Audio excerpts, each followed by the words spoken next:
Tonight on CFTK-TV News, the 2025 edition of Terrace's Riverboat Days event looked to be very successful. Metro Vancouver's homeless number has gone up, and BC's craft brewers are making a desperate appeal to the province. Northwest BC's only television news team. We are CFTK-TV News. Good evening, I'm Cael Maslin, and here's what's making the news in the Northwest and beyond for today. Due to dangers posed to the life and health of nearby residents, the Regional District of Bulkley-Chaco issued an evacuation order due to a wildfire yesterday. The wildfire in question has been labeled as G41285, and the evacuation order covers every property between Holy Cross Hallett Lake FSR and Lily Lake Road just south of Smith Creek Road and northwest of the Chaco River. A full map of the evacuation order area is available on the Regional District's website, alongside tips on what to do when dealing with an evacuation order. Last Friday, it was discovered that the landfill located in Prince Rupert had caught on fire, and as a result, it was closed down while crews worked on containing the fire. And in a statement from the city's manager of communications, Veronica Stewart, it was confirmed that the landfill wouldn't be reopening today as the fire is still ongoing and work is still being done to monitor and contain it. It's not clear as to when the landfill will open up once again, but Veronica Stewart also confirmed that liquid waste from commercial haulers are still being accepted. Towards the end of last week, the Terrace RCMP got word that there was a man lying deceased in the woods located just off of the West Cael Forest Service Road. The police then went to the man's location alongside a member of the BC Coroner Service, and outside of stating that there was likely no criminality involved in the death, no other information about what might have happened to the man has been revealed. It was also stated by the RCMP that there's no threat to the public in regards to this death, in addition to that the file remains open with the BC Coroner Service. The latest edition of the Riverboat Day celebration in Terrace has passed for the most part, and it appears to once again have been a rousing success. At least several thousand people attended the annual parade, and it looks like the same thing can be said for the perpetually popular Concerts in the Park event. A new family dance event also appeared at the Terrace Sportsplex, with more than a few people attending, as was the case for the farmers market. A man by the name of Pat Holland was also crowned as the winner of the Rotary Duck race and got $25,000 as a prize. But it's not all over yet, as events like an escape room at the Sportsplex and the movie in the park still remain on the schedule, and both of them will take place on August 8th. And to help cap off the event, the second annual late night drone show will happen on August 9th.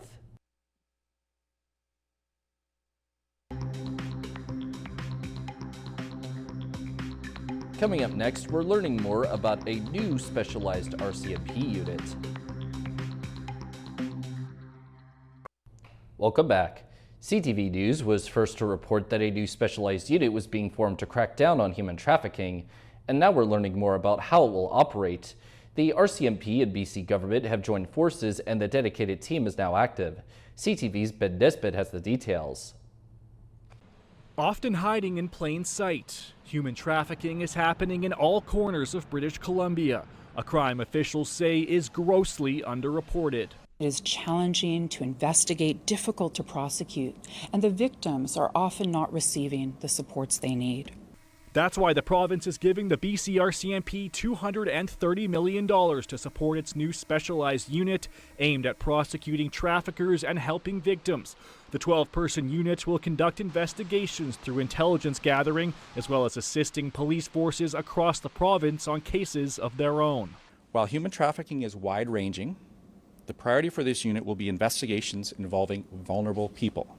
This advocate says teenage girls living in poverty are often the most targeted. Girls who are in the care of the ministry, girls who are maybe having difficult home lives, who are maybe struggling at school or struggling to find friends. Sue Brown says the new police unit is a positive step, but far from enough. We're not going to police our way out of this problem. This is a problem of poverty. This is a problem of vulnerability. This is a problem of systemic discrimination. We need to address the root causes of exploitation. Earlier this year, CTV News spoke to a Victoria area mother whose 15-year-old daughter fled from ministry care, when one day she received a call from the distraught teen who was being trafficked in Calgary. She was screaming out to have him let her go, and he was yelling to give the phone. The RCMP says the new unit, which was officially formed in March, currently has 4 active investigations. While prosecution is the main goal, just getting the victims to safety is paramount. Ben Nesbitt, CTV News, Vancouver. The number of people who don't have a place to call home is up sharply across Metro Vancouver, and more, it's seniors who are falling victim. In fact, beds are full at shelters that are normally only busy during severe weather. CTV's Isabella Zavarisi reports.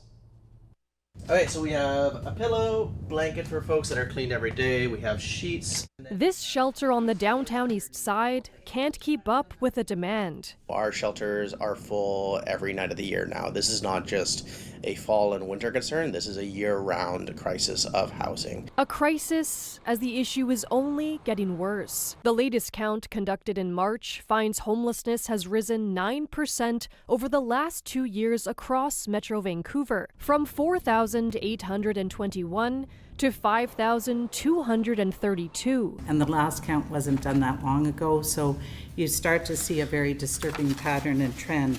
Indigenous people make up about 1/3 of the count. And people without a roof under their heads grew by 30%. The increase in street homelessness is where the increase is coming from, and that's heartbreaking. Unlike non-Indigenous communities, Indigenous homelessness is predominantly unsheltered. Another trend, seniors who for the first time in their lives no longer have a place to live. Our oldest shelter user is 82 years old. Another kind of sad thing that we've seen as well is seniors who have gone in for extended hospital stays and come out and find that they've been evicted from their homes. The report indicates there isn't enough shelter space, and with a lack of affordable housing across the region, it's adding to the complexity of the issue. I think the other piece to really recognize is homelessness isn't just a housing problem, although it's what solves the problem. It's the supports and even the community acceptance and caring that comes with this issue is critical to how you solve it. The final report will be released in the fall. Advocates say while the federal government funded this work, it's critical for all levels of government to step up and commit to a solution. Isabella Zavarisi, CTV News, Vancouver. BC's craft brewers are making a desperate appeal to the provincial government over the issue of taxes. They claim large-scale multinational companies are getting a better deal than local producers, and 20 BC breweries have already closed their doors this year alone. Here's CTV's Martin McMahon. If we don't act on this, you will see breweries close in this neighborhood. Main Street is home to some of BC's most celebrated breweries, including this one, which shares the same name. But like much of the industry, it's in a keg full of trouble. The pressure is on. Small businesses are closing left, right, and centre. We're part of that equation through whether it's the restaurants, whether it's the breweries. Everybody's suffering right now. The industry is making a public appeal after extended talks with the province, saying 20 breweries have closed in the last year. I deliver the keg. I make the beer. I buy the ingredients. And then I give the government $20 for the privilege. That's how we feel about it. Brewers want the province to adjust a tax system it says favors large multinational companies over the little guy. And they're paying more than per liter than the world's largest breweries. We're talking about the number 1 largest brewery in the world, the number 5 largest brewery in the world, and the number 24 largest brewery in the world. Beyond tax issues, brewers are dealing with uncertainty related to the trade dispute with the U.S. So aluminum goes down, gets made into a can, comes back up. I'm not exactly sure what that price change is. It's, by the time it gets turned into a can, it's a penny. But that's exactly how we operate. We operate on pennies. We worry about the cost of a can, the cost of a label, the cost of a lid, the cost of a tray that it goes into. The BC Liquor Distribution Branch is reviewing the markup structure, but that work has been paused due to the trade dispute. And while it says the work will resume, there's no timeline. Regardless of what the BC government ends up doing, I can think of at least one way you can help your local brewery this long weekend. Martin McMahon, CTV News, Vancouver. And now we take a look at both your nightly and weekly weather forecast. On the north coast, tonight should see rain or thunderstorms at a low at 14 degrees, while the rest of the week could be all rain too, and the high should bounce between 18 and 16 degrees. In the Terrace-Kitimat area, tonight's forecast calls for periods of rain at a low at 14 degrees too, while the upcoming week should have the occasional mixed sun and cloud day outside of the mostly fully rainy days, while the high shifts from 20 to 24 degrees. And in the Bulkley Valley and Lakes District, showers are the expectation for the evening weather alongside a low of 11 degrees. And as for the later part of the week, it'll start off rainy, get sunny for a day, see mixed conditions on the next day before being all clouds the rest of the time, and the high is likely to switch from 20 to 23 degrees. And checking out the highways now, visit Drive BC for the latest and up-to-date conditions, and as always, drive safe out there. Highway 16 has construction work, bridge maintenance, utility work, road sweeping, paving operations, other maintenance, line painting, and road maintenance work. Highway 37 has bridge construction and bridge maintenance, and Highway 37A is still dealing with falling rocks between west of Misiaden and east of Stewart, as well as paving operations. And this is what the roads were looking like this afternoon around the region from the view of the province's highway cams.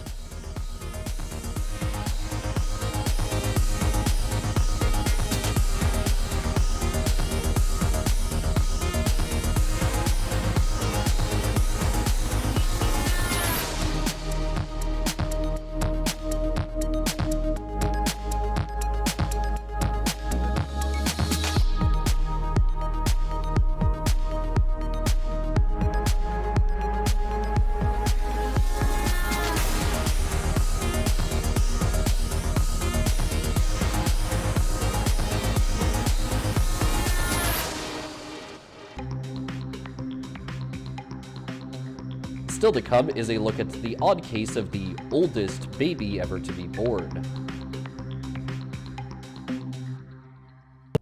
Welcome back. The family of a Toronto man is searching for answers after he was killed while working remotely in Costa Rica. CTV's Allison Hurst breaks down what we know about the deadly shooting and the 40-year-old victim. Christopher Deere had just arrived in Costa Rica with his girlfriend when his family says he was killed a day later in a violent attempted robbery at their vacation rental. Just coming out of a room and somebody shoots you because they're trying to rob you, and for what? His family tells CTV News the 40-year-old was shot on July 11th near the coastal town of Tamarindo.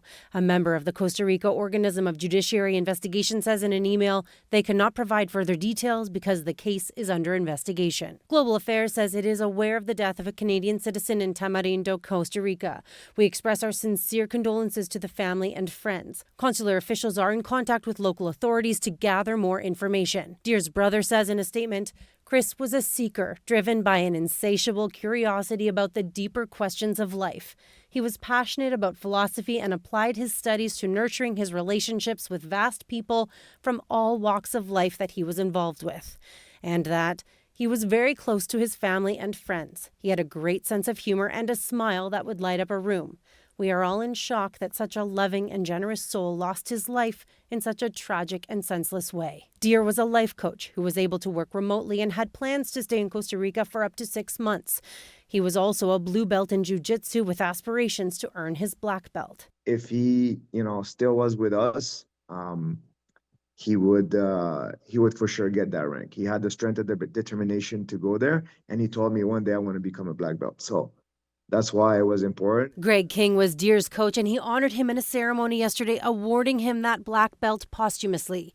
His family and peers were there, and his medals and green kimono. The green kimono is very particular. And I was like, it's like the army green. And we're like, why do you wear this? He's like, I don't know. I just like it. I was like, well, okay, if you like it, then good. We like it too. So everybody yesterday was laughing about that because it was like, oh, that's the kimono that everybody knew him to wear. His family wants answers and justice, saying we are hoping to have closure in this tragedy and waiting to see if the OIJ in Costa Rica is able to protect and bring justice to Canadians visiting Costa Rica. Allison Hurst, CTV News. It may sound a bit confusing, but a 1-week-old baby in Ohio is also technically the oldest baby in the world. That's because the Gen Alpha child is also a millennial.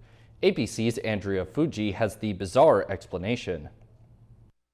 This morning, a new record. A baby born from an embryo frozen more than 30 years ago. A medical feat, stunning even doctors. The fact that somebody who wanted to have a baby but couldn't now has one thanks to a frozen embryo that was frozen 30 years ago, that is remarkable. Last week, Thaddeus was born in Ohio to his adoptive parents, Tim and Lindsay Pierce. We had a rough birth, but we are both doing well now. The new mom telling MIT Technology Review, "We are in awe that we have this precious baby." Thaddeus was conceived in a lab in 1994 by Linda Archer, who's now 62 years old. She and her then husband used IVF, a fairly new technology at the time, to eventually have their now 30-year-old daughter.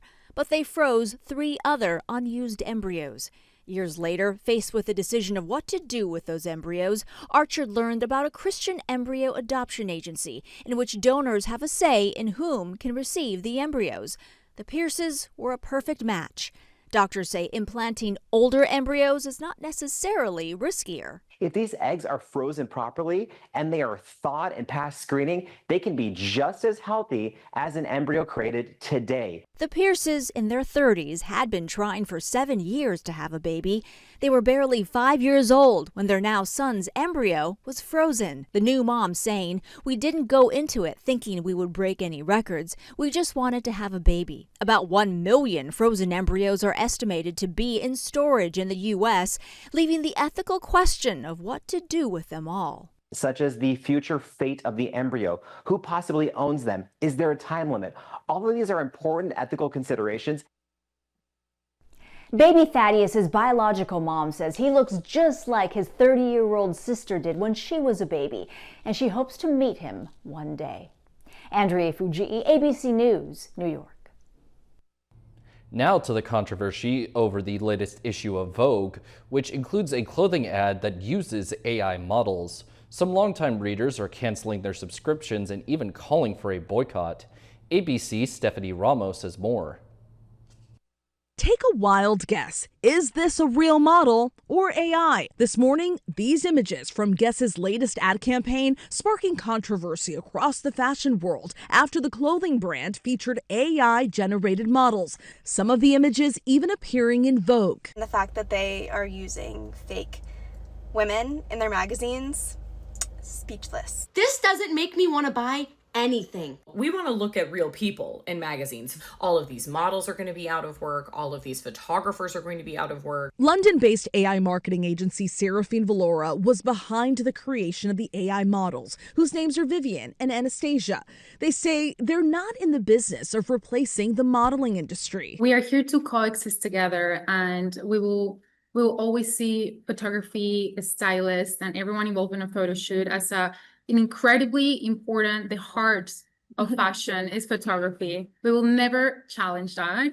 This is meant to just supplement and to add, a new avenue of marketing. The agency and Guess also facing criticism for perpetuating unrealistic standards of beauty, something experts say can have a negative impact on young girls and women. The more we're exposed to these images, they become normalized to us, and we start to basically idealize these images that don't actually exist. And so then we compare to them and we feel inadequate. But Seraphine Valora says they're just catering to their clients' vision and creating content people react to. And we are not here to change what their brand is. We are here to adapt to their needs and create something beautiful for each brand. What does people respond to? Beautiful women, things that look so real, things that are very stunning. And when we get this backlash, we're like, well, that's what you responded to. If you had responded to other types of beauty, we would have done that. Stephanie Ramos, ABC News, New York. And now we turn our attention to how the stock markets are looking as of today compared to the end of last week. The Canadian dollar is up 6/100ths of a cent. The price of gold is up $8.30. Oil is down $1.13. Natural gas is up 7 cents. Aluminum is up $30.50. In Toronto, the TSX is up 549.65 points. The Venture Index is up 22.19. And in New York, the Dow Jones is down 61.90, and NASDAQ is down 137.03. Still ahead, Canada's newest swimming superstar just had a swim meet for the ages. Welcome back. Canadian swimming superstar Summer Mintosh continues to wow with the World Aquatic Championships. And the teen is on a quest for even more as she inspires a younger generation of athletes. CTV's John Vanavalli-Rao caught reports. Summer Mintosh looking for gold medal number 3. As the swimming sensation made her way to the pool, half a world away in her hometown, these young swimmers gathered to watch. She's in there, she's ready to race, so hoping for the best. I think she'll do well. And sure enough, Mintosh didn't disappoint. Look at Mintosh go! Winning the 200-meter butterfly and missing the world record by just 0.2 of a second, visibly frustrated by that. I didn't reach my goal tonight, but happy with the gold, happy with the win, and just gonna keep pushing forward. Mintosh is looking strong. Already she's won 3 golds in individual events and has her sights on scooping up 5 at a single World Swimming Championship, a feat that's only ever been pulled off by megastar Michael Phelps. Crazy. She's like a literal machine. Pretty cool. Here she comes! Just last month at the Canadian Swimming Trials in BC, Mintosh set 3 world records. And she's also a 3-time Olympic champion and inspiring the next generation of swimmers. Her accomplishments are Canadian accomplishments. Like, it means everything to her and everything to us. She's truly one of a kind, just to see how she just seems to glide on top of the water. Isn't she amazing? If all goes well, she'll try for that next gold on Saturday, competing in the 800-meter freestyle, a highly anticipated event because she'll go up against Katie Ledecky, the current world record holder. This is going to be like the Super Bowl, the Stanley Cup of swimming this summer. This event is going to be epic. It's the one that a lot of people are really looking forward to watching. And if she wins on Saturday, she'll go for that 5th goal on Sunday, competing in the 400-meter individual medley. John Vanavalli-Rao, CTV News, Toronto. The BC Wildfire Service said that the cooler and wetter weather in the forecast this week will likely help crews with containing more than 130 active fires burning across the province. But the service also says the more than 67,000 lightning strikes in BC since last Monday could cause new fires to start regardless of weather. The number of wildfires in the province has more than doubled in the past week after a stretch of hot, dry weather in BC that coincided with thunderstorms.